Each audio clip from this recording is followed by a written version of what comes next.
What is going on, everyone? Welcome to today's News Tonight, episode 30. And the first episode of 2021. I feel like that's really appropriate here. And of course, what are we going to do for the first episode of the new year? We're not going to talk about today's news at all. Instead, we are going to cover our favorite games of last year. So welcome to Last Year Tonight. I'm your host for this episode, Steve Bowling. I'm joined, as always, by my co-founders in Good Vibes Gaming, Ash Paulson in the upper left, Derrick Bittner in the upper right over there. I'm over here on bottom. Well, rather than our favorites, I want to pick up from there because this was sort of my idea. So I wanted to sort of pick up from there because you said it's our favorites, and that's technically true. But I also thought it was like more appropriate to look back at just the year in general. What games sort of stood out to us from the releases that probably wouldn't make the list, but also it's like, oh yeah, I played that, or one of us talks about it and like, hey, we missed that, or something to that degree. Just sort of a time of reflection on what we played and what we missed this year. You're making video games deep, man. I love it. That's what I'm trying. I feel like 2020 was a blur, and I don't quite exactly remember everything I played this year. So this is probably a great idea because I'll be honest, if we just go down the list, I'll probably be like, oh yeah, I did play that. And I guess that was 2020. I mean, I had that experience right off the bat with the very first game that kind of caught my eye, because we're going off the 2020 in video games page off the Wikipedia for all of these. And yeah, the first one that really caught my eye as far as playing, because we have Monster Hunter World Iceborne, but that was the Windows release that came out early for other ones. Yeah. Really, the first new release we got is Dragon Ball Z Kakarot. No, which I totally forgot came out. That was this year, Steve. Wasn't that was this year? Wasn't no, it was last year. That? It was not this year. Wasn't Tokyo Mirage Sessions like early January? Am I wrong? Yes, it came out the same day. Oh, the same day. Okay, I feel better. Yeah. What the hell? Yes. Well, we have two to cover here because of Tokyo Mirage Sessions, but Dragon Ball Z Kakarot, which I played and reviewed, and I believe you played as well. Did I review Kakarot? I can't remember. I was so sad when I didn't get to review this game because, as you guys didn't realize you were such a huge DBZ fan, honestly. I like Dragon Ball. Either. A lot. And so I was like, damn it. But fortunately, like, I am very good friends with the PR folks at Bandai, and they know how much I love Dragon Ball. And so they're like, hey man, you gonna review Dragon Ball? And I was like, no.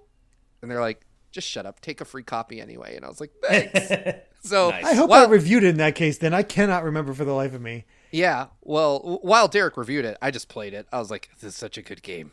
I love this goddamn game so much. It is quite repetitious, I will say that. It gets extremely repetitious. But there are some moments where they just capture those big elements perfectly. Like, it is damn gorgeous. I've not played any of the DLC, but I think I did. If I didn't platinum it, I got very, very close because I was just doing everything. It's like, for some reason, I was hooked.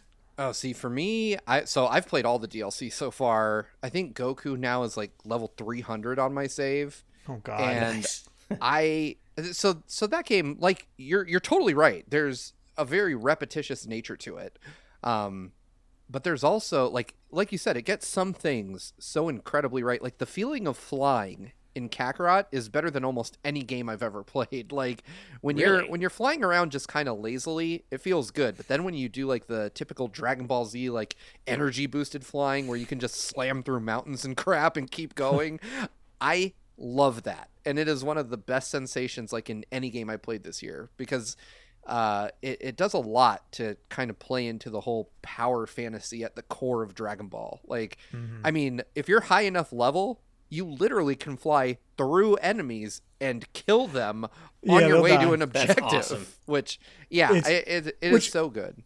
It's really nice considering when those enemies are high, like those random enemies that chase you down can be really annoying. Yeah. That can be a bit much.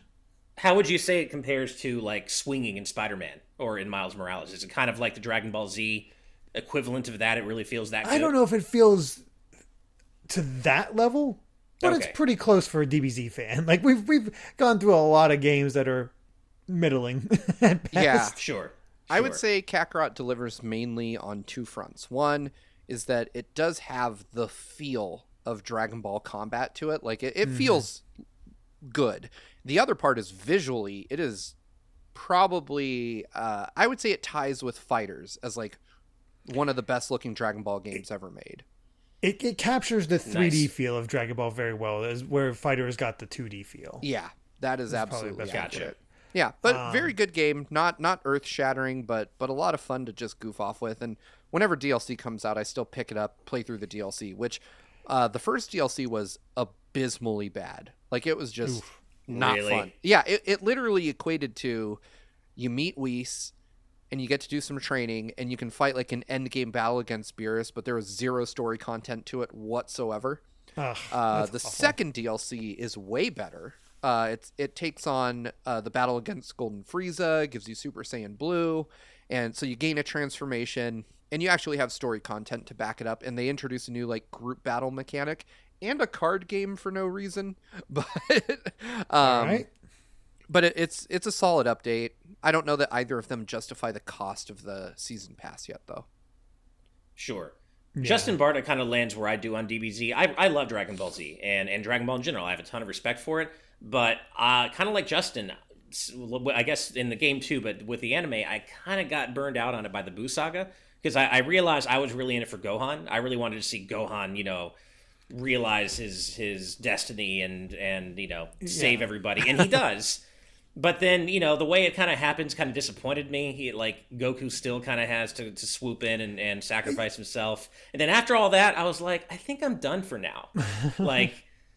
So correct me if I'm wrong, Steve. Gohan, that is the Buu saga is right after Gohan beats Cell, right? Yes. It's a final saga of the series. And Gohan does get one truly badass moment that lasts all of 5 minutes, but it's a great moment. Okay. At least it's a good moment.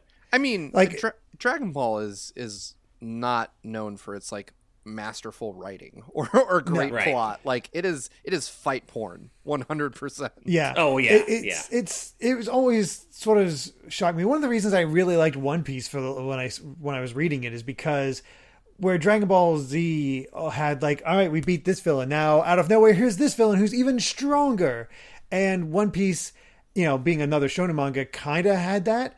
But they'd say like, there's this other guy who's really strong. And then you meet other guys along the way to that guy who are really freaking strong. And you're like, oh, that's how strong this guy is. Like, getting more in between sort of gives you an idea of just how much better those guys were when you first met them.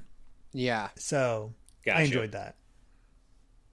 But speaking of anime, the other game that came out this January 17th, Tokyo Mirage Sessions Sharp FE Encore. Either of you two play that? I wanted to. I just didn't get time. I really still want to play this game because I didn't play the original either, and this is one that I'd really like to stream maybe. I just haven't gotten to play either version of this game, and I really want to. So I played through the Wii U version twice. One in Japanese, one in English. And I immediately bought I immediately bought the Switch version and then didn't play it at all. I have no idea why. To be fair, there's not a lot of extra content in the grand scheme. There isn't. And I mean, that's a shame because I would have loved to get more out of it. I think there was like the Joker costume in it, but ultimately I really love this game. I think it's fantastic. I bought it on the Switch just because I felt like it deserved my purchase because it's a really, really excellent game all around. But yeah, I also didn't feel the need to like go back and I look at the icon on my Switch home screen from time to time and I'm like, someday I'm going to start this again. And I just again, it's that RPG, like, it's intimidating. I'm like, I know that this is 40-50 hours and I got other things to do. So if I hadn't beat it on Wii U, I probably would have beat it this year, but I feel like you said, Derek, there's just not enough new content in it for somebody that played the Wii U version to play it again. Yeah, I got it on Wii U, played a little bit, but got sidetracked by other things, and was looking forward to playing it on Switch. But Amy also picked it up, and I ended up watching her play a good bit of it. She got all the way to I want to say the third dungeon where I think it's Maiko, the young girl. It's not Maiko. Yeah. But or no, Maiko's the older woman. The boss, yeah. Yeah. But yeah, the little girl joins your party, and a little bit after that. So I watched her play it. I played a little bit myself as well, but it was fun seeing her. Memori, thank you, Azran. It was cool seeing it, and the battle system's fantastic. It does sort of feel like an in between state between Persona 4 and 5. Like it's that sort of middle ground there to get to it. Well, as I do want to get to it eventually. Well, as Rox's gamepad states, it kind of feels more like Persona than SMT, right? Yes. It definitely does. For sure. Right. Just without a day-to-day mechanic. Coinsy says, I'm like Ash. I want to play it, but how can I ever find time? Plus, it is still pricey. That is all true. And also, Coinsy, I don't recognize your name. So if I think this is the first time they said they were able to join. Oh, okay, great. Well, welcome, and thank you for joining us. Yeah. The thing is that from even up to the point I played, the plot seems kind of light. Like they make this big deal of the first cutscene of one of the main girls, Tsubasa's sister, disappearing. And sorry for the slight spoilers, but you get it back within the first chapter. Yep. And it's like, okay, what's our overarching plot? So you're sort of figuring that out as time goes on, which I've realized is also very similar to Persona 3. So maybe it's just a Atlas thing. I really prefer it when plot points are introduced, but not necessarily resolved immediately, especially within the same chapter. I like it when things are left to percolate and then things are brought back later. Like, oh yeah, remember that? It's important now. And one game that is masterful at that is Dragon Quest XI, and that didn't, that's not a one we need to talk about today. But that is another RPG for Switch that is really good at that. Mm-hmm. The rest of this month was a bummer. Yeah, I'm looking at the list. I'm just like, I didn't really get anything. One. I didn't play this because I'm not a Warcraft fan, but I do remember at the time though that Warcraft 3 Reforged, which came out on January 28th, was not received well by the Warcraft community, from what I understand. I saw a comparison, and it, like all the things they promised, like completely redone cutscenes and everything else, and it just coming out looking basic. And yeah, this was January 28th that Warcraft 3 Reforged came out. Yikes. Yeah. Like, I know Amy heard about this, and she was a big Warcraft fan back in the day, and she was like, oh, cool. And then I looked into it more for her, like, oh no, you don't want this. Right. I guess on the same day, Kentucky Route Zero also came out on every platform. I thought it had been out for longer than that. Might have been the complete version or something like that. Maybe. I think it was chapter based. I'm not sure. But I haven't played that, and I really want to. I've had it recommended to me from several indie game fans, and point-and-click adventures aren't always my thing. I have to be in the right mood, but I really do want to check it out someday. Yeah, as a bunch of our friends are pointing out in the chat, Byleth came out for Smash on the same day as Kentucky Route Zero and Warcraft. Right. Easily the most exciting thing for that day. Yeah. And even just saying something. Yeah. I to this date, I don't think I've played much of Byleth. I got my fill of Byleth in Fire Emblem Three Houses. I didn't really. You guys know I'm not a huge Smash aficionado, so I didn't really jump on the opportunity to pick up Byleth, but it does feel like that was incredibly long ago at this point. Yeah, it does. For me, it was like I'm not a big Byleth fan. Obviously, when it was revealed to be Byleth, I was kind of disappointed. At the same time, though, I was happy for their fans. But mainly, though, Byleth brought with them Garrick Mach Monastery, the stage, which is a really cool stage, and it gave us Three Houses music, which you can never. Excuse me. You can never complain about having Fire Emblem Three Houses music in Smash, or just more Fire Emblem music in Smash. Period. So I look at Byleth as a net positive for sure. Absolutely, completely agree. But moving into February, I didn't play it personally. I don't think either of you did either, but it seemed to have made a mark. Granblue Fantasy Versus. I did play that a little. Did you I think play that was only in Japan, though, right? This is the Japanese release date. Oh, is that the Japanese release date? I apologize. Yep, that was the Japanese release date.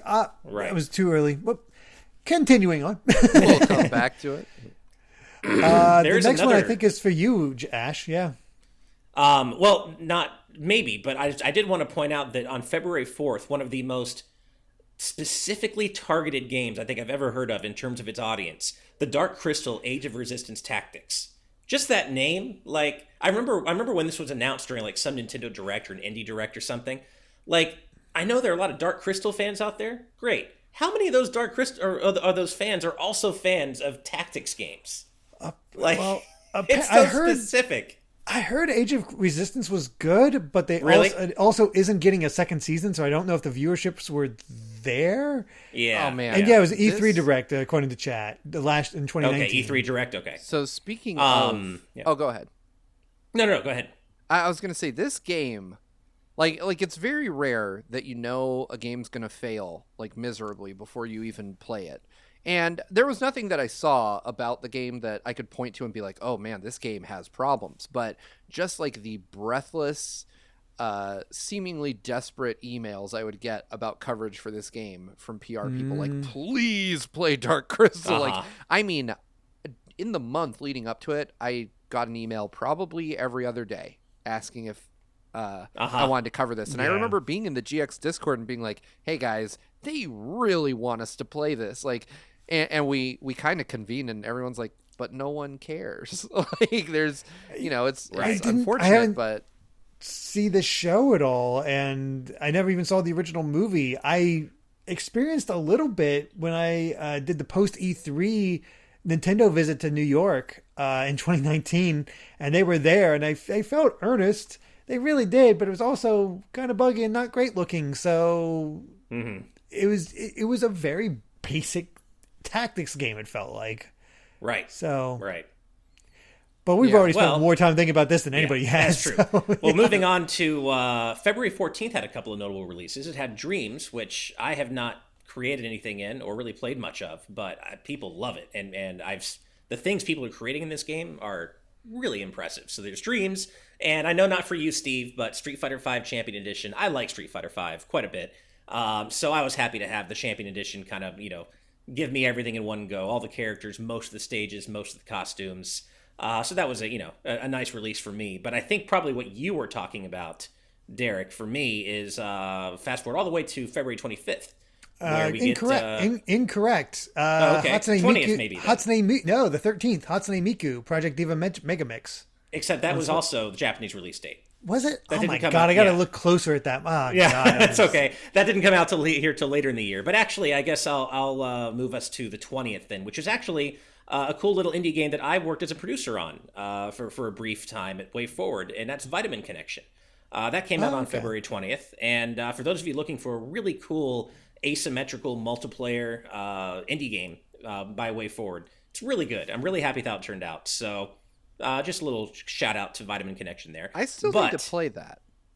It's really cool. I think you and your wife would enjoy playing it together. It's a good single player game, but it really shines as a 2-player game. Nice. And it's co-op. Yeah. I'm just seeing a reminder here that February 20th this year is when we got Persona 5 Strikers in Japan, and we have to wait until February again. We had to wait a whole year for this freaking game. Yeah, I do want to point out though, because we skipped over it. Valentine's Day, February 14th, Snack World: The Dungeon Crawl Gold came out, and I know that's like a weird game for me to pick out of the list here, but I reviewed it. I reviewed it for GX, and it's notable to me because it was also the first review I did after moving in with my wife. So she had no idea how this whole game review thing worked, and she's like, "Why are you staying up so late playing this obviously stupid game?" And I'm like, "I have to, because I'm gonna make a video about this game." And, she's very supportive, but she was deeply confused as to why I would spend so much time on a game like this. Snack World, if you're wondering, is cute. It's kind of fun, but it is ultimately like one of the least remarkable games that came out this year. Like, it's not bad, it's not good, it's just incredibly vanilla, and it's like a dungeon crawler with an odd obsession with food. And a really good theme song that is insanely stupid. Food does make everything better, so I can I can understand the obsession there. This was also, or February 20th was also a day where we got Devil May Cry 3 Special Edition on Switch, which kind of rounded out the weirdly random DMC ports to Switch. And it also gave us Under Night In-Birth EXE Late in brackets CLR. I don't know how to really say that, but clear? I just wanted to guess maybe clear. I just wanted to point it out because Square Enix is not they don't fully own the ridiculous naming schema. Yeah, that's oof. Like that even gives like 358 over 2 days a run for its money, I gotta say. Yeah, really. Yeah. 25th was a heck of a day for you, Ash. Yes, it was. Mainly because, and I reviewed this for GX, but Mega Man Zero ZX Legacy Collection came out for every platform. And Capcom knocked it out of the park with this collection. It's one of the best Mega Man collections, not just because of the games included, but just because of how lovingly they ported them over.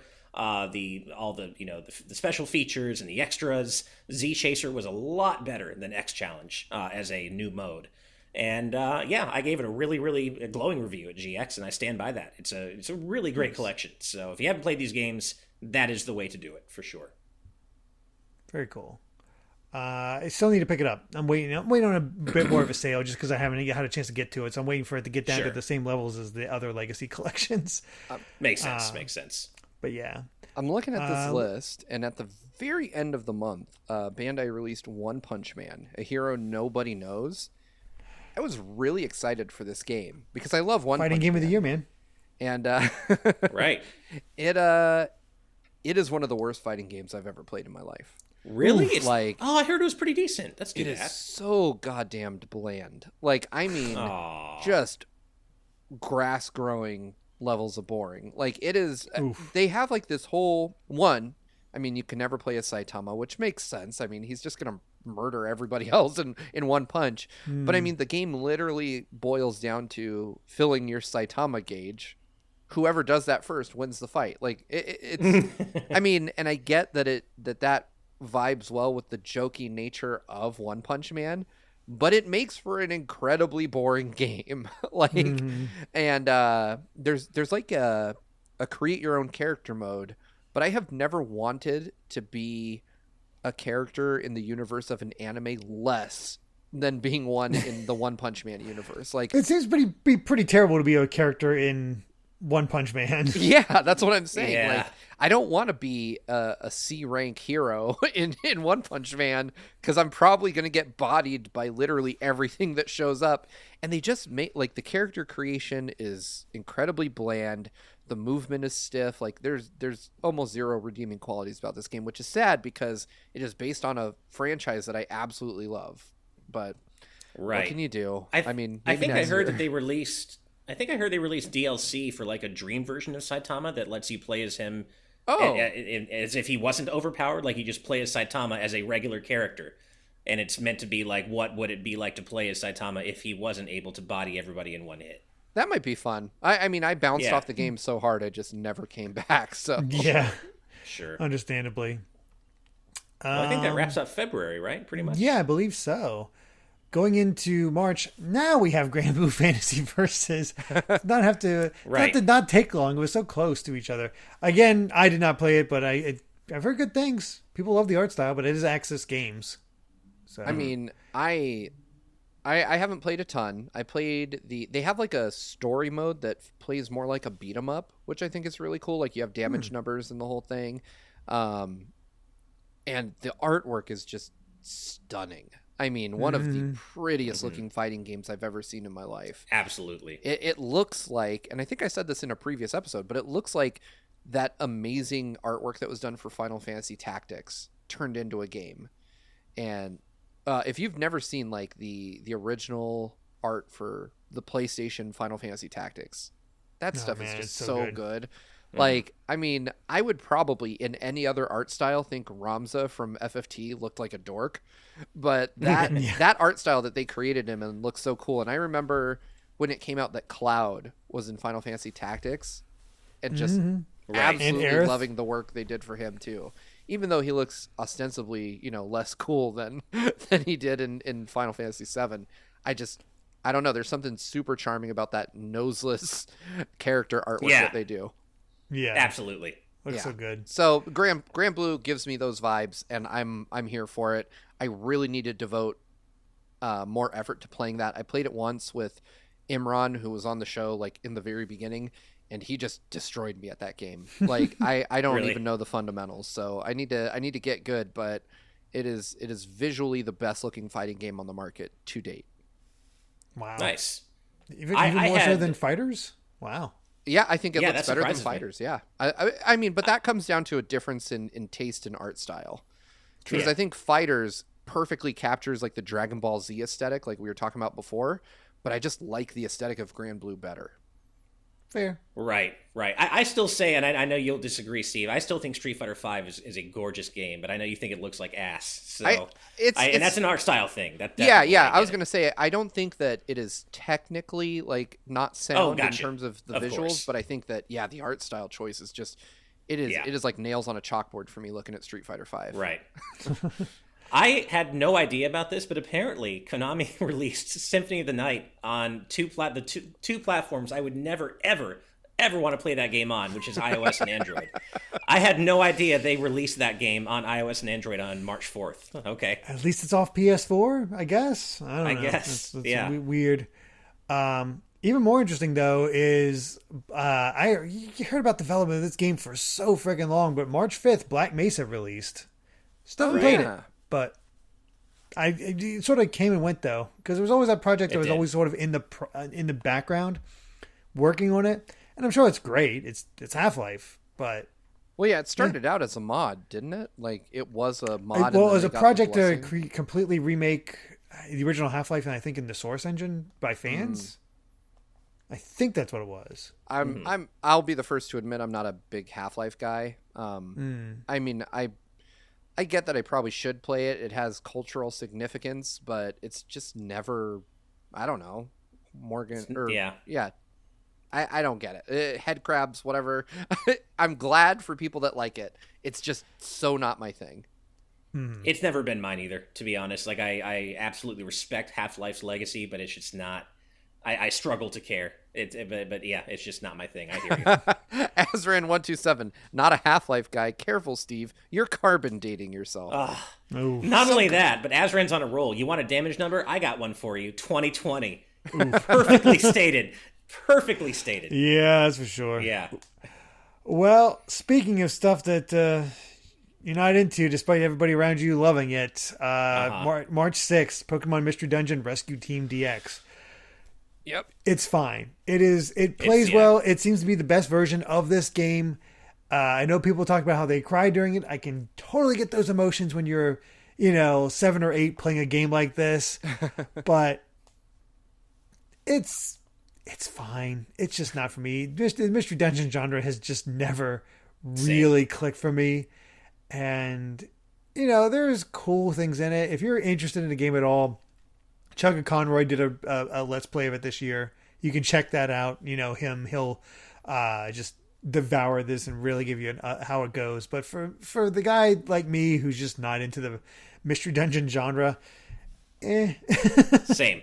The one thing I can say about these games is I don't know about this one specifically, but the original Red and Blue Rescue Teams had killer soundtracks. I discovered them on YouTube. The soundtrack is good. Yeah, good, like very good, really good soundtracks. But I'm not into the gameplay at all. Yeah, not much more to say than that. But not too long after, March 11th, Ori and the Will of the Wisps. Did any of us play it? I know John did, of course. But okay, what'd you think? So it was weird. I got an early code for it, and I played it on, I think John had like a 1S or even an original Xbox One, like the VCR looking one. And I had the 1X, and so I was playing it in 4K, and it ran like crap, which was very surprising. Like a lot of slowdown. Like for some reason, the 1X version, even at release, just performed incredibly poorly. And so I put it down. I was like, I don't want to play it until they've fine-tuned it, because I know, what John says about just what an incredible game it is, and that a large part of that is the mechanics and how good it feels. So I put it down, and I picked it up when the Series X came around, and oh my god, what a great game. Like I played it like in 4K at 120 frames per second, which I'll be honest, I had a hard time noticing. Like I was just like, it's pretty smooth. Yeah, I believe that. Yeah. But I was like, I don't really know what 120 frames per second gets you in a 2D game. but whatever, they made it work, and it's almost like they got upset that it was so poorly optimized when it came out that they went overboard. But it is a breathtaking, beautiful game. And I mean, if you've never played Ori, the combat is surprisingly great. Like, it feels really good to fight. I hear that that's one major improvement they had for Will of the Wisp, because Ori and the Blind Forest is fine. Oh, okay. Yeah, I've never played the Blind Forest, or at least not more than like the intro. Oh, really?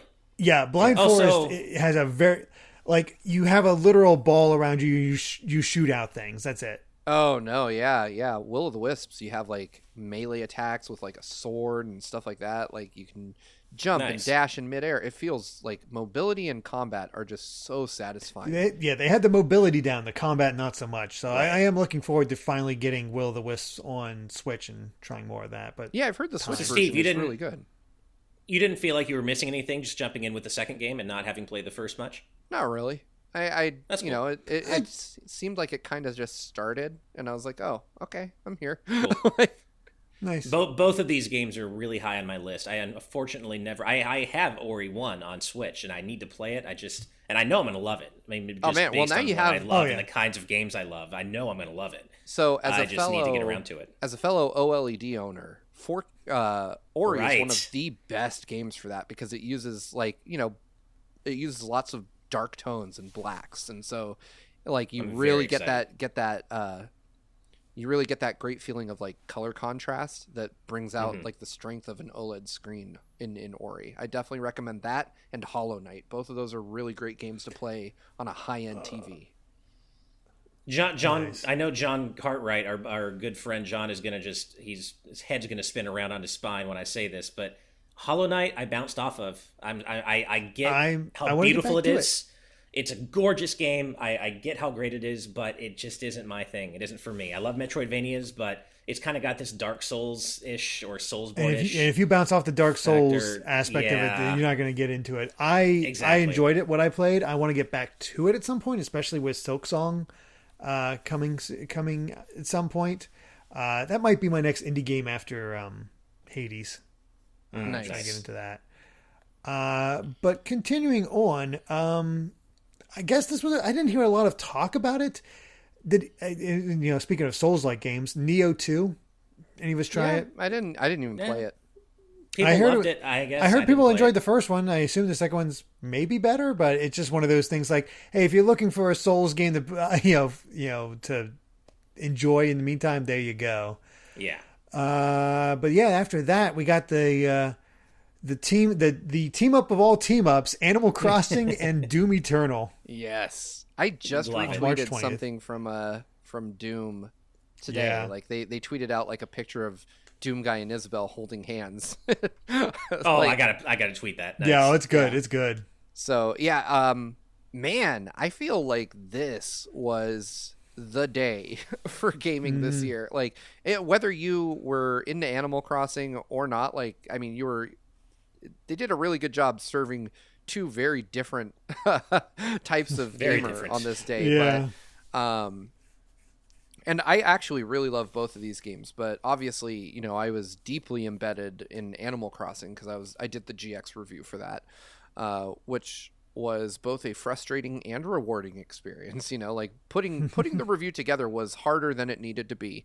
But the response to that review was so nice. Like, so it made all of the long nights really worth it, because I had people saying like, watching the review made them cry, like, and Aww. That they were, that it made people feel good, and they were so happy this game was coming, and it was just a really great feeling. But I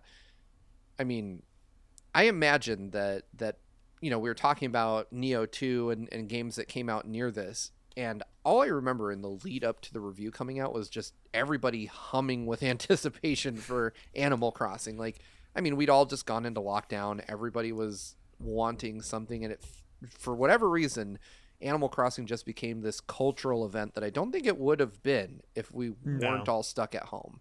No. Yeah, that its release timing was. I mean, I think I've said this before. Obviously, I'm sure. Clearly, no one at Nintendo would ever be happy for something like a pandemic, but it sure was a serendipitous occasion for them in terms probably of saved timing. the rest of their year, considering everything else that got delayed for them, it seems. Exactly. Like, talk about the perfect game for them to be able to release at the perfect time. Yeah. When people are looking for a distraction. And Animal Crossing, I've said it before, isn't my thing. Or at least I've kind of burned out on it after playing so much of New Leaf and Wild World. But I know it's made such a huge difference in so many people's lives, and I'm so happy that it was able to come out this year. Yeah, it was really perfect timing, and I think, I am an Animal Crossing guy. I really like the game. I come back for the holiday events now, and then I leave. I tweeted out a picture, like, when I came in for Toy Day, and my character still had all their Halloween stuff on. So I, like, threw him in a Santa suit and sat him down in, like, my Halloweened out house. But, so to me, it's, it's the second best selling Switch game of all time now. Behind Mario Kart. And so, and that's in 1 year. So that should tell you what really happened here. The crazy sales it got. And I think in a lot of ways, for a lot of people, their year will be defined by this game. And I think to an extent, it defines my year as well. It was easily the most successful video I did this year, but also the one I probably poured the most of my time into, I have to say. Mm-hmm. Mm-hmm. I did not pick it up. Well, I picked it up because I was hoping to play with Amy, but this was also around the time that Amy got sick. And so it got to a point where she would play Animal Crossing and unfortunately associate with her being sick. So she didn't get to enjoy it as much as she wanted to. And I bought it explicitly to play with her, and I didn't play, so I didn't really do much with Animal Crossing New Horizons, and I still need to beat Doom 2016 before I get to Doom Eternal. So this day was kind of a wash for me as far as that goes. But I'm again, perfect game for this situation. I do have to say though, I love the dichotomy, because one game starts with you landing on a deserted island, and making friends with a tanuki, and the other one quite literally begins with you twisting someone's head off. I never expected Animal Crossing to go that direction with the head twisting off, but it was about time. I previewed Doom Eternal for Game Explain, and I quite enjoyed it. I didn't end up playing the full game just because I didn't really have time. But I really liked what I previewed. I played like 3 whole missions, and it's a very different game from Doom 2016, which is what I don't think a lot of people were expecting. There's a lot more focus on ammo management. The pace of the game is a lot less wild and a lot less in your face, and just there's a much more methodical pace to the game, and the game almost forces you to really learn its mechanics in order to get the full enjoyment out of it. And that's not a bad thing. But it definitely was different from Doom 2016 in ways that I didn't expect. And I finished 2016. I'm not even a shooter guy, and I loved that game. It was a blast. Nice. Literally. Blast to the face. Yeah.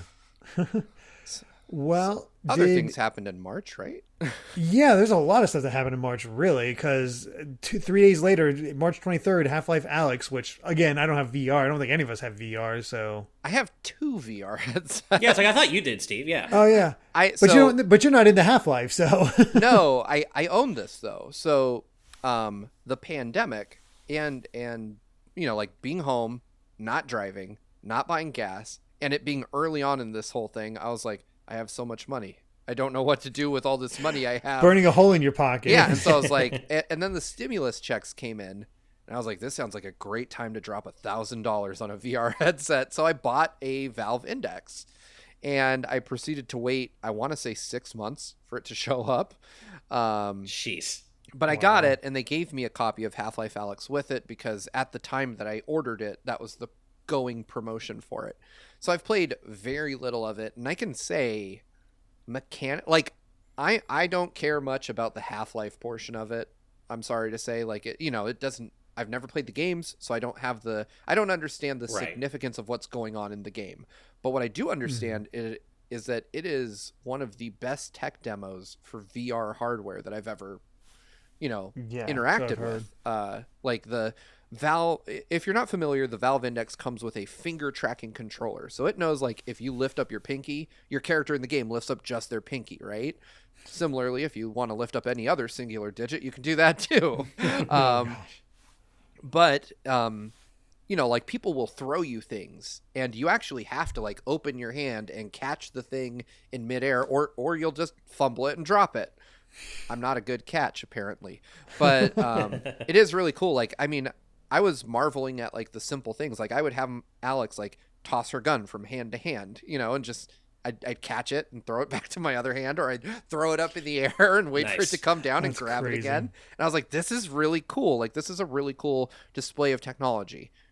That is all I can say about it, though. Like, as a game, I have no clue, because I played maybe 2 hours of it just doing goofy crap like that.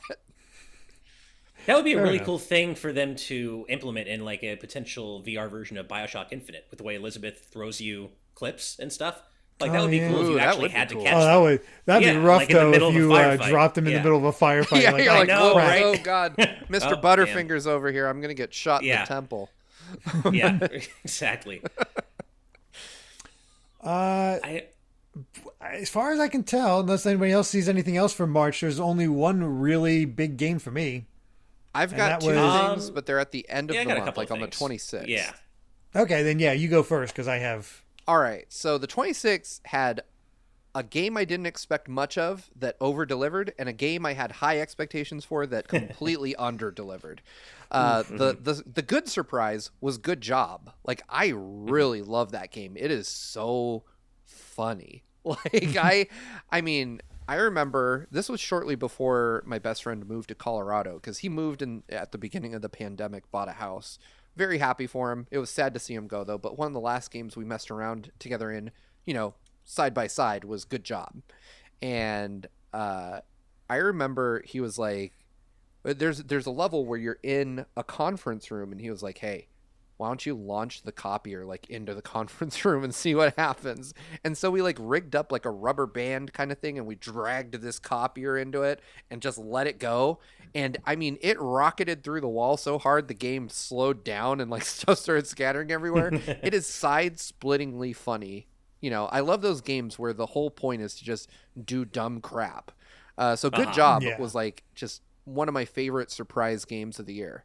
On the flip side of that, there's Panzer Dragoon Remake. And I played Panzer Dragoon on the Saturn, and I remember being very, very excited. I actually know one of the guys that worked on this, and he initially was very excited.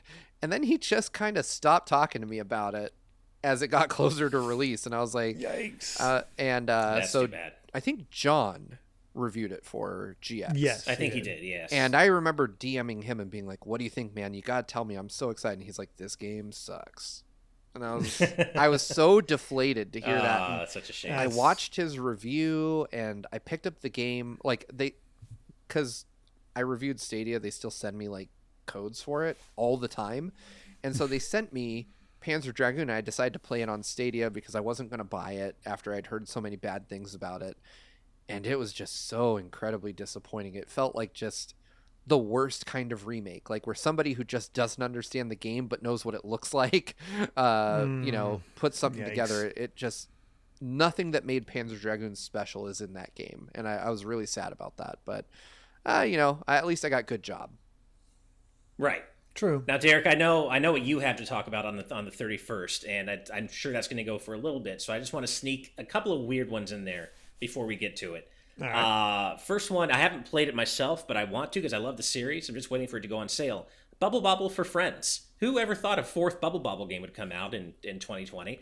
Apparently it's pretty decent. I guess there's not a whole lot of value. There's not like a lot of content, but it's still Bobble. And it comes with a whole arcade version from what I understand of the original game. So Just a quick shout out to Bobble because I like the series.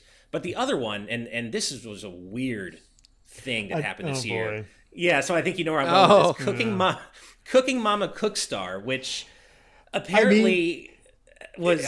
Really recommend we watch our guests Wednesday guest episode on Cooking Mama Cookstar. The what happened on it is wild. Yeah, because it was basically accused of mining cryptocurrency, like mining bitcoins and integrating blockchain technology. And And I guess that was ultimately proven false, but the game had like a different publisher by platform, I think, or by it's a weird thing. I don't think it was made by the same people who made the original Cooking Mamas. It wasn't. Or Cooking's Mama. But yeah, I didn't play it, but I just wanted to call it out because what other game in 2020 or any year got accused of mining Bitcoin in the background, right? Yeah, didn't it also overheat switches? Like people were saying something like it made Switch I heard about that. overheat. Yeah, so, I don't know if that was ever actually borne out, like proven, but I know it was. I can't remember for the life of me. Yeah. Anyway, it was just a really weird situation surrounding Cookstar. I really wish I had bought this game when it was available, like physically, just to have like that weird one-off, like total cluster of a game on my shelf. That's going to be rare now and probably worth a lot. Exactly. I'm sure it's worth good money now.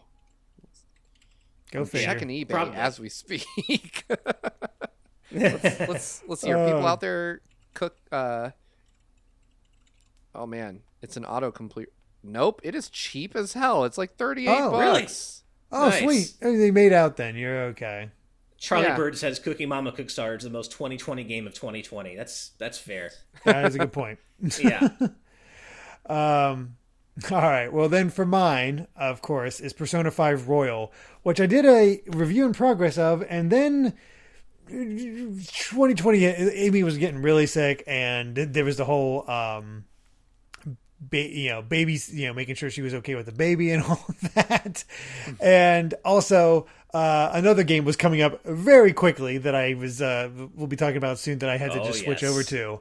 That said, in the time I had it, I did make it all the way back to the Casino Palace. I've loved all the changes. It plays so much better than the original game. It's a lot easier.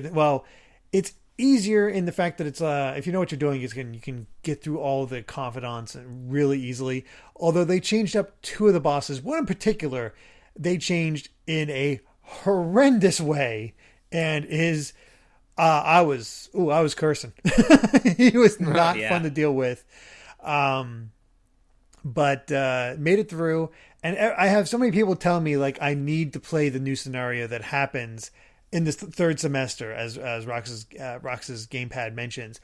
And I eventually want to play that, and so I can give my opinions on it, especially with Strikers coming out so soon. I want to get to it, but it's just a matter of finding time. Yep. Because I've heard good things. Yeah. I've set myself up because I've been waiting to be able to date. Was it Kasumi? I think is the new character's name. It was really, really great update to it, and I can't say if it's until I play that third semester if it's the definitive way to play Persona 5. But if you're just looking at gameplay aspects to it, it plays so much better than the original. Nice. This is just one of those games where if I had 100 hours, I would absolutely play it. Yeah, exactly. I want to. But I will say that what I have seen and played of P5, just on a surface level at least, doesn't appeal to me nearly as much as P4 did. I just really... And I can only say that as somebody who's, not played... I've only played some parts of the game, and I only know a little bit about the characters, right? But I loved P4's cast and world and setting and just vibe so much. And P5 doesn't quite hit that same note for me, at least from what I played. But again, I haven't played the whole game, so I can't really say for that's sure. fair. I've played enough of Persona 5 to know that it is a game I absolutely would see through to completion if I had the time.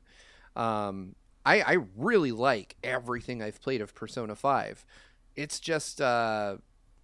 it's a game that not only do I think its biggest issue for me is that I feel it doesn't respect the player's time. And when I say that, it doesn't mean that it's too long, because I feel like that's really subjective, but I feel like to make meaningful progress in Persona 5, you have to dedicate a few hours each time you sit down with the game. Like there's no, I'm going to bang out 30 minutes or an hour of Persona 5 and have done anything worth doing. So, I feel like I've got to carve out 3 hours minimum to sit down and play this game with no interruptions. And then maybe I'll have done something that I can pick it up next time I play the game. And the issue for me becomes because I have to spend that amount of time. I then, those moments that I have that amount of time are so few and far between that by the next time I pick it up, I forgot what the hell I was trying to accomplish. It's funny you say that, because that's how I played the original Persona 5, because it came out at the beginning of the year, and I would play it in chunks because I was so busy with Game Explain stuff, and I had to fight that temptation to just restart each time because I knew how long it would take to get back to where I was and just fail again. So it did a good job of catching up on what you did last, and I kind of got into the flow of things pretty well. And really, yeah, you only have that amount of time, but you get sucked into it so much, I felt, with the story or the things you're trying to do. It was, I don't know, there was something about it that really clicked with me. I like all the characters. There's some issues here and there, but I'm quite excited to get back to Royal at some point. I'm playing through Persona 3 now. Persona 4 will be on the list eventually. Nice. Yeah, I'm interested in all those, but yeah, we'll see how that all goes. But at the very least, Strikers looks fun. Looking forward to that. Yeah, for sure. I'm excited to check that out too. Hopefully. By the way, but you'll probably, I don't know if you'll get heavy spoilers for the first Persona 5 from that, but you get some probably at the very least. Right.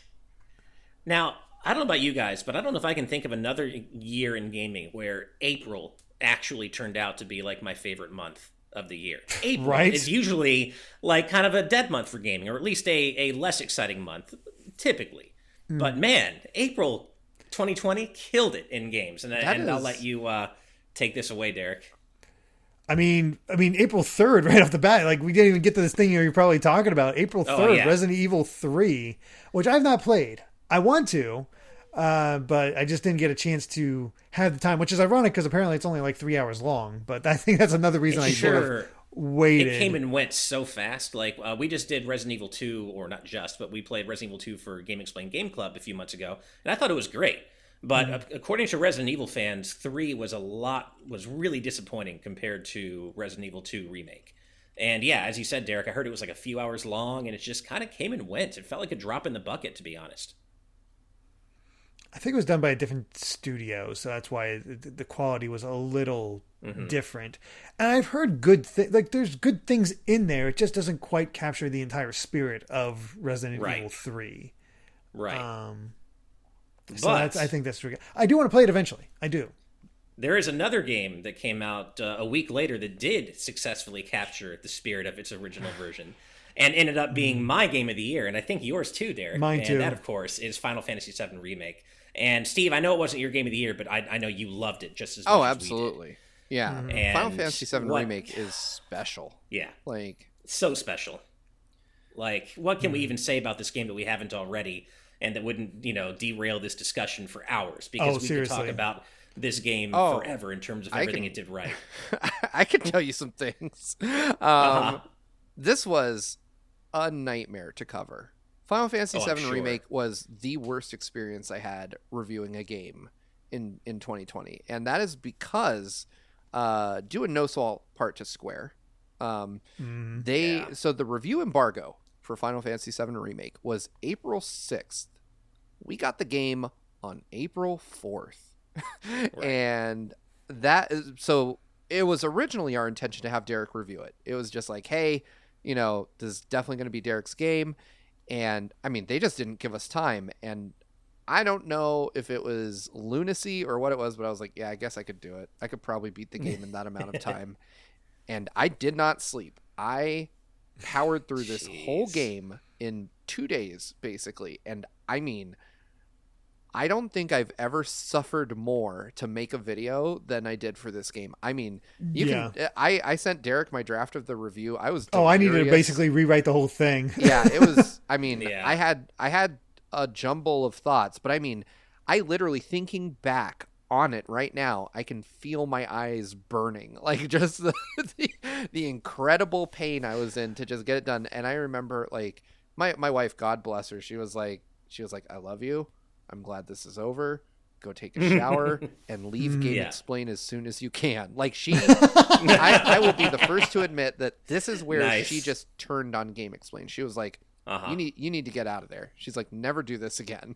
And I was like, yeah, this is not defensible. I was like, I should not have done this. And hey, I said all my stuff I was going through, and the thing was, I was loving every minute of playing Final Fantasy VII Remake. By the time you were doing your review, I think I was at Wall Market doing that stuff. So I was roughly halfway through. So definitely not enough time to finish it all up. But I was the one to do all the guide stuff for Game Explain on Final Fantasy VII Remake. And there's a lot of guide stuff between all the hand massages, getting all the damn dresses. Because that was repetitious as hell doing that one. And just whatever other guides we did. I think all the weapon locations, just all of it. And I am so glad to not have to do guide work anymore for games, because it's a testament to how much I love this game, because guide work usually kills my enjoyment of a game. Just kills any kind of excitement I had for it, to do repetitious things and just focus on that so much. And I loved it so much. I played Final Fantasy VII Remake again on stream on hard mode and just loved it to death again. Like Ash said, game of the year easily. I felt so bad for you guys though, because that is especially for you, Steve. I would never have wanted to experience that game in such a way. And, of course that was not, I was still doing plenty of work for Game Explain by that point, but I had certainly by that point, my wife had kind of turned on Game Explain long before this, for similar reasons in terms of the work being put into it versus what I was getting out of it. And nothing quite so. Well, I did have one really. What was it? There was a game that I reviewed that I had to beat it in like 2 days or 3 days, and it was pretty rough. But I would not have wanted to experience FF7 Remake like that. And that also is testament to just the game's quality, that you were still able to love it and appreciate it the way you did. Oh yeah, and I mean it is one of, first off, I mean of remakes, it's the best one ever made. I mean, hands down, I can't think of a remake that has done a better job of capturing the feel of the source material than this. Or that is as ambitious as this. I feel like they completely transformed Final Fantasy VII into something new while still making it feel familiar, which is so incredible. Really hard. Yeah, also really hard. And like I mentioned, we've discussed Final Fantasy VII a bunch since it came out. But one of the things that I always go back to is, this was a flat world in the PS1 version. It was just screens of pre-rendered stuff with nothing in between. And they did this incredible job just filling in those blanks in a way that feels believable.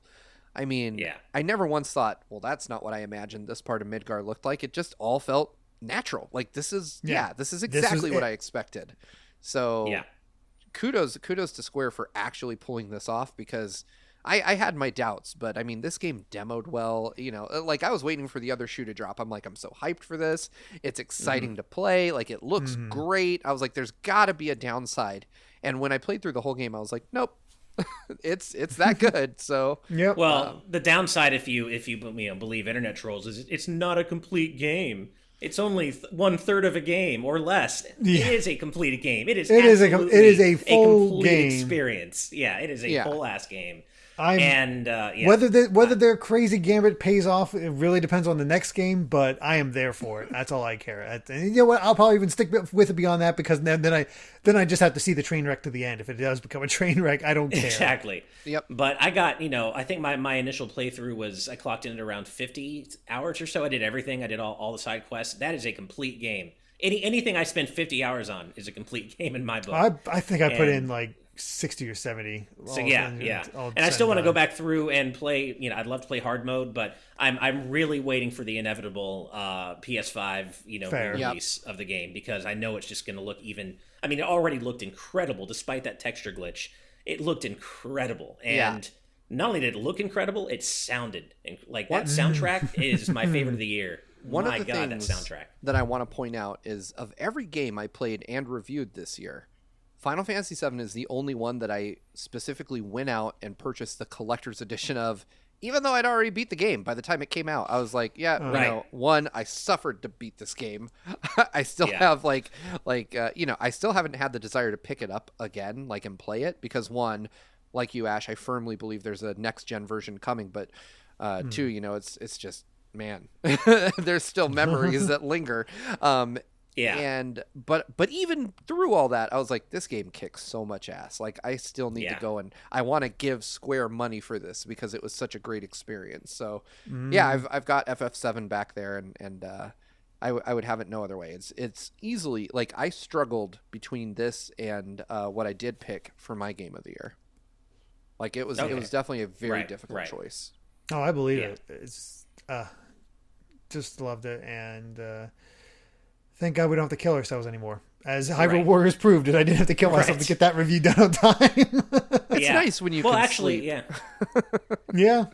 Right, exactly. And actually, this next game, so this was the only game Square Enix released this month, and actually, this review period for me was really rough because I didn't need just a weekend like you, Steve. I got about 6 days to review this game, and I. What if it's about April for all of us? I know, right? But yeah, I got about 6 days to play and review Trials of Mana, and that came out on April 24th. And it was really good. Really, really good remake of Seiken Densetsu 3 for the Super Famicom. And but it was a rough, having to play the entire game and get a video out in about 6 days.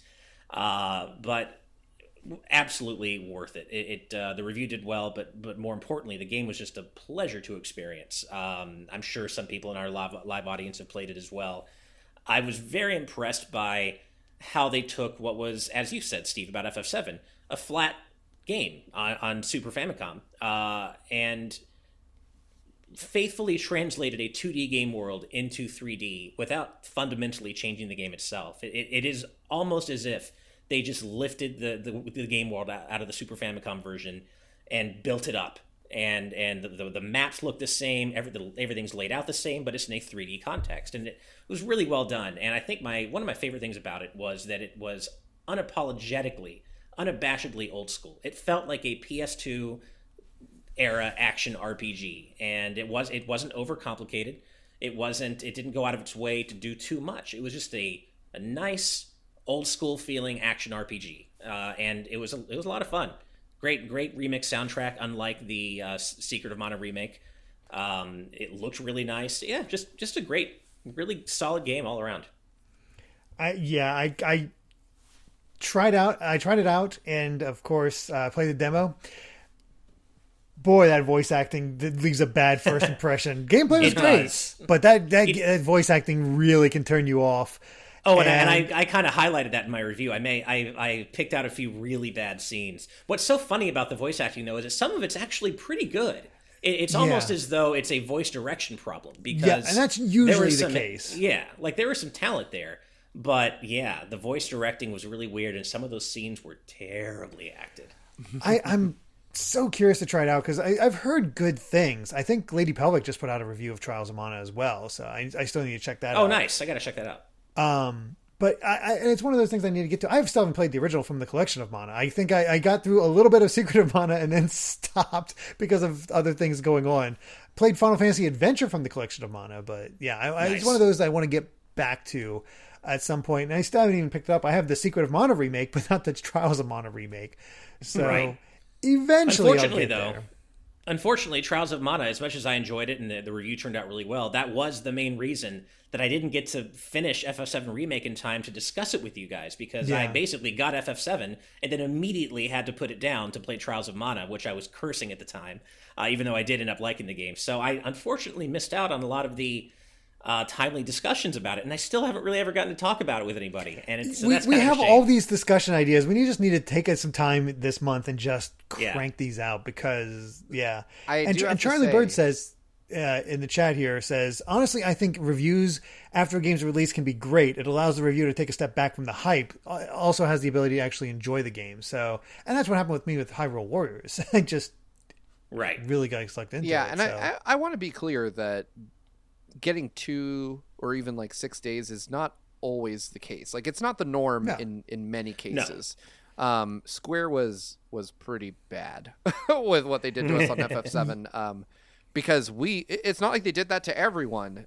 We were one of the only outlets they did that to.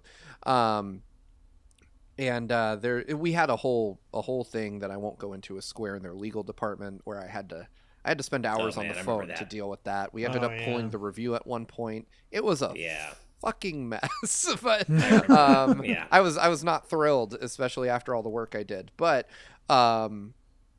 there, lots of like, I would say that there are companies out there that are much more mindful of the fact that reviewers need time.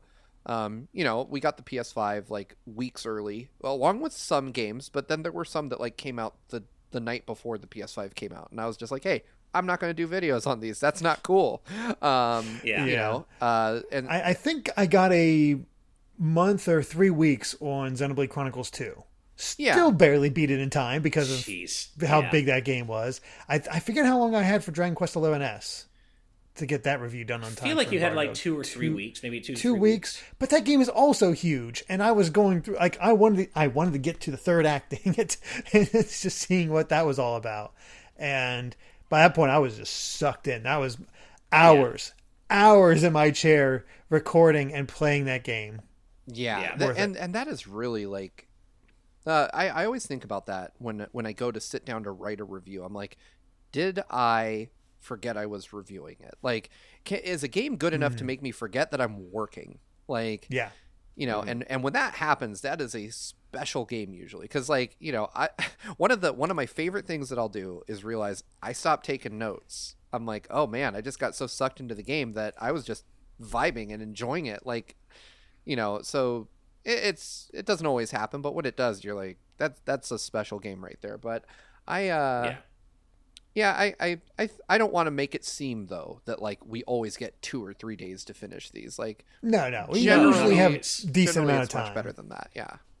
Well, and it's odd too, just how much those review turnaround times can vary, or review periods can vary, even in the same company. Like for example, I was one of the very, very first critics, YouTubers, reviewers, whatever, to get Mega Man 11 back in 2017, and I got like a month to play it. Like, I got it way before pretty much anybody. And you don't need a month to play Mega Man 11. And that's Mega Man 11. But then, by the same token, I got like 5 or 6 days to do Mega Man X Legacy Collection 1 and 2.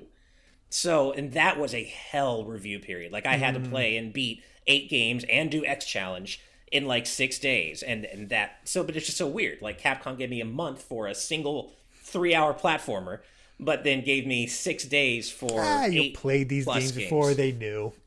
Right. I know. Yeah. I think a lot of that also comes down to the expectation of how the game will be received on the PR part, right? They're like, man, if we don't give them time, there won't be a review. And as crappy as that is, it definitely is realistic. Like, look at Cyberpunk, right? We got that the night before it came out. And of course, now look at what people are saying about it. So, also obligatory negative Cyberpunk mention of the episode. Yeah. Well, I will just really quick. I know we have one more game to mention this month, which is special to all of us. Do we want to cut it at April though, and I think it's a good idea. I think it's a good idea to cut it at April with the way. I do want to point out that we do have a guest 2 episodes away from now. Derrick was mentioning guide work. We have Janet Garcia, who is formerly of IGN's guides department. Oh, nice. So we'll have her on the 6th. So we might need to do 2 episodes, then take a break, then or have her on for the final chunk. But we can ask her what she's interested in doing. We'll see what kind of news comes out, that sort of thing. Yeah, that too. Yeah, just do this. But there may be a 1 episode break in between. Yeah, it's been really fun to go back and think about all these, and even note ones that I still need to try out, like Sakura Wars, because Mars Girl, Kaylin reviewed that for GX. I talked to her because I followed her on Twitter for a while and saw that she was a huge Sakura Wars fan playing the Japanese releases. I'm like, this is perfect. What is her opinion on this? And it seems really good. It has character designs by Taite Kubo, and apparently is just more of an action RPG focus for the game. And I still want to go back and play it at some point, but it's just time. Just so many. Yeah. That sounds awesome. Actually, like, I didn't know it was an action RPG. Did you if you hadn't checked out the review, I'd actually really recommend it. She did a great job. Nice. I do need to check it out. I barely watched our videos when we were on GX just because I was always working on a new one. So yeah, same. Yeah, I do need to take some time to do that. I did, however, speaking of videos real quick, I shouldn't even be mentioning this because I'm running out of time, but Summoning Salt put out a new video last night. It is great. It's about the I can't wait. World history of Super Mario Brothers 2 speedruns. So if you have time, go check it out. It's like 50 minutes, but it's so good. Oh, wow. Like when there's like another big, like a huge speedrun record made and it's like big enough to make news, we should see if we can get Summoning Salt as a guest on the show, because I just love his videos so much. Yeah, I do really enjoy getting to watch his videos. The dude is ridiculously good at what he does. I'm jealous. So yeah, nice. All right, so that's it, right? Well, there's one more game for April. And April ended off with a bang on the 30th with Streets of Rage 4. Oh, man. How could I miss that? Yeah. That's my number 2 game of the year. So April gave me my number 1 and number 2 games of the year. I don't think I ranked my top 5. It'd be up there. Yeah. I didn't either, but Streets of Rage is definitely in it. Like, I had such a good time with that. It is what a game. I played through it, and then I played through a good chunk of it with you online, Derrick. It is. Yeah, and the online wasn't the greatest when we tried it out. I think because it was still pre-release, and I still had a blast with you. We were dropping and whatnot, but those times we could actually play together was great. And I rebought it on the Switch so I could play through, I think, if not the entire game, then most of it with Ted of Brain Scratch. And just had a blast playing it with him again. It's just like the mechanics of this game are so good, and I love the reinterpretation of how lives work, where each level has its own like sort of life pool that makes it maintain difficulty. Because if you have unlimited lives as you're going through a beat 'em up, eventually you're going to get a little bored. Like So this gives it a little bit more. Streets of Rage 4 is just so finely crafted and just well tuned. It's not often that you see a revival of that nature just done so lovingly and accurately. Like you can tell that the Lizard Cube and Guard Crush, the people who made the game, they are such Streets of Rage scholars, and just and right down to the way every hit feels just right, and it's just such a joy to play, and it absolutely is a poster child for beat 'em ups not being dead. Beat 'em ups never should have been considered dead or a like a has-been genre. There absolutely is a place in modern gaming for beat 'em ups, and Streets of Rage 4 more than proves it. What a game.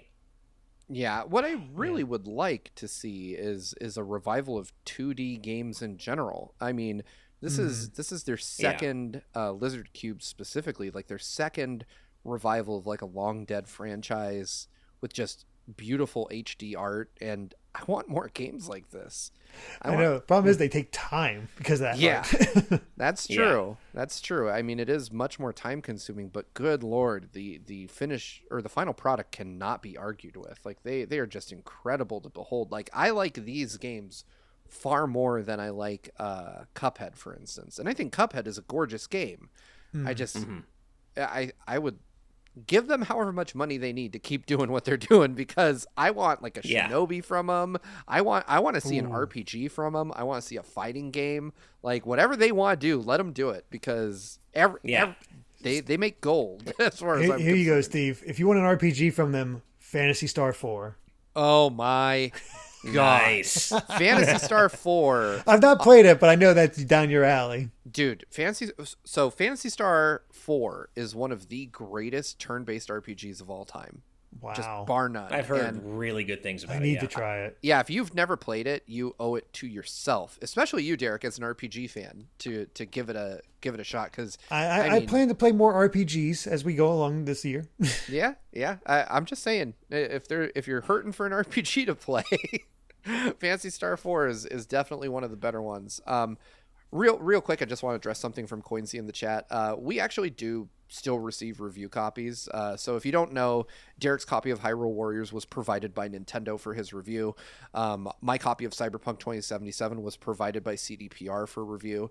And you know, we're still starting out, but there'll be more to come on that front. I can't confirm anything beyond that, but the reviews we've put out have all been the copies for those reviews have been provided by publishers. We still have some connections. Yeah, like I have a really good relationship with Yacht Club, so I'm pretty sure we're gonna get a review copy of Cyber Shadow. And I somehow ended up on the. I don't even know how I managed to end up on the email list for Sega / Atlas. Not Sonic games specifically, but anything else from Sega and Atlas, I can usually get a heads up from. So yeah. So we all have various relationships. And Steve especially. But we all have existing relationships that we should be okay generally with review copies for GVG. But yeah, just Phantasy Star 4. It's funny. I know I would have enjoyed it back in the day if I'd played it, but I had a Genesis, but I was always more of a Nintendo kid. So all the JRPGs I sank my hours into were mainly on the Nintendo side. So I mostly missed out on the Phantasy Star games and such, but I do want to go back and play them because I love me some 2D JRPGs. Yeah, as Charlie Bird mentions, it's on the Genesis Classics collection for the Switch. So you can pick up Phantasy Star 4 pretty easy for like $20. I forgot about that. And that game alone makes it worth it. Yeah. So yeah, nice. I have it on Sonic's Ultimate Genesis collection on the PS3. Yeah, on a weird, unrelated note, only because this is a weird episode anyway. One of my favorite VR experiences, no joke, is playing Genesis Collection in VR. Because, and I didn't know you did this, like I randomly started the game with my headset on because it said it was VR compatible. It just plops you in a living room that looks like a kid, or it plops you in a room that looks like a kid's room. And you can sit down on the floor, and if you have a controller in hand, you can just grab a game off the shelf, plug it into the Genesis in the room, and just play the game in VR. That's so cool. That's sitting in a room, yeah. And it's just on a little CRT neat. In the room, which is one of the best implementations of VR I've ever seen for no good reason. That's legit awesome. Wow. Yeah. So if you have a VR set and you want to play Phantasy Star in the most expensive way possible, you can do it there. Right. But with that, I think that signals the end of tonight's episode. And normally, I would have an entire spiel I could go into about how we did all the news stories for today, but we didn't. So instead, we've covered 1/3 of the year 2020 in terms of releases. But before we sign off, we have to give special thanks to all of our patrons at the producer tier for helping to make this show happen. In addition, a massive thank you to our patrons at the executive producer tier and above. And those fine folks are as follows: Rob, Arman X, Dan and Twistle, Z Patty, Adam O'Sullivan, Floating Mew, Christopher, The D-Pad, Vesmio, Waffle King, Kieran Phillips, Benny Yao, my mom, hi mom, Geller, Shiny Turkey, Titus Malvolio, Jake Pelka, Michael Phone, Mitchell Herring, Game Explain, Charles Zaz, Andrew Medeiros, Jonathan Belmare, Kitty Kong Facts, Patrick Harrison, Scott Barber, Evernight Studio, Rocks the Cat, Loyal Dingo, Azran127, Phantom23, Sean Garrett, Shadow the Cat, and Guillaume Monet. Remember, you too can become a patron over at patreon.com/gvgaming, where you can watch today's news tonight live for as little as $5 a month. Thank you all so much for watching. If you like this video, be sure to subscribe to Good Vibes Gaming for more good times like these. And until next time, good night and good vibes. Bye everyone. Good night, everybody.